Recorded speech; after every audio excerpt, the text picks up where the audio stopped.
Pra nëse mbulesa është ibadet që nën kupton çfarë do të thotë kur është ibadet, do të thotë që mbulesa duhet të jetë sipas normave të Allahut dhe nuk ka të drejtë gruaja besimtarja apo besimtarja të mendon atë mbulona para martesës apo pas martesës.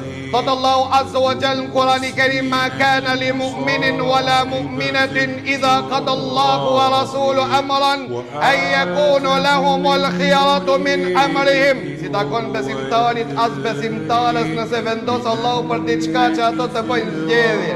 Ata nojnë shamien në para Ramazanit apo pas Ramazanit, mos e prit Ramazanin nga se ka mundësi të takosh me Allahun Azza wa Jalla dhe mos ta mrish Ramazanin. Pra vëllezër të ndershëm, gruaja e cila është mbuluar ban ibadet edhe Kur'an në shtëpinë e saj pa mbulesë, gruaja e cila është zbuluar i ban gjuna Allahut Azza wa Jall edhe kur qëndron mes katër murëve të saj. Ka se sikur të mundet që ajo që të del do të dilshte pa mbulesë.